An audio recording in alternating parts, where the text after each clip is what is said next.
Hamka famous lepas meninggal? Sebab dia punya khazanah dia tu, selepas daripada dia meninggal tu, baru orang terdetik nak mencari karya-karya dia.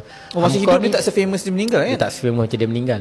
Hamka ni, dia famous masa dia hidup, tapi ketika dia hidup tu, ketika dia famous, Sukarno pun famous. Sukarno sangat rasa, orang kata apa, insecure dengan famousnya Hamka ni. Serius lah? Politically speaking lah. Sebab Sukarno ni politician.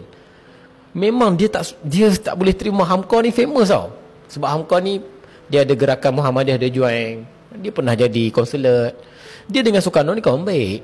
Tapi Sukarno tak boleh deal dengan dia punya populariti. So cerita dia macam ni. Hamka ni datang ke Malaysia 2 kali. Dia ada satu buku Kenang-kenanganku di Malaya. Okay? Dia datang ke Malaysia 2 kali. Kali pertama dia datang untuk melawat. Kali kedua UKM panggil. Oh ya? Untuk bagi dia anugerah. Anugerah honoris. Anugerah doktor tu. Dia dapat profesor tu. Doktor profesor tu dekat UKM. So memang UKM bagi dekat dia. So bila dia selalu sangat pergi ke Malaysia, masa tu tanah Melayu.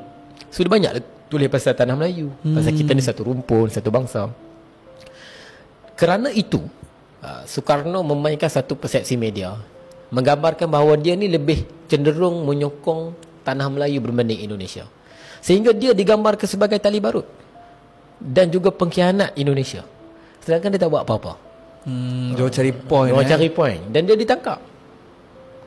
Tapi disebabkan tak ada dakwaan yang jelas, Yusof, dia orang tak boleh masuk dia dalam penjara terus. Dia dalam tahanan sahaja.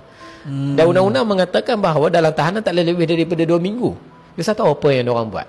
Dia orang setiap kali 2 minggu dia orang tukar tahanan baru. Cuba cari dakwaan baru. Berkemungkinan besar dia ni tali baru. Berkemungkinan besar dia ni nak jatuhkan presiden. Dia duduk dalam penjara lama.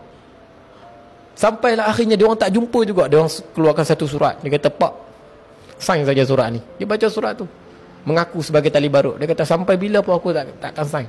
Hamka cerita dalam Tafsir Al-Azhar pada peringkat awal. Oh, dia cerita? Dia cerita semua. Dia kena dera macam mana. Dia dapat satu surat, dia tak nak sign. Dia kata, dalam Tasawuf Moden pula dia cerita satu lagi. Dia kata, kalaulah pada waktu tu dia jumpa pisau, dia akan tamatkan riwayat dia. Serius lah? Ya, sampai macam tu sekali struggle.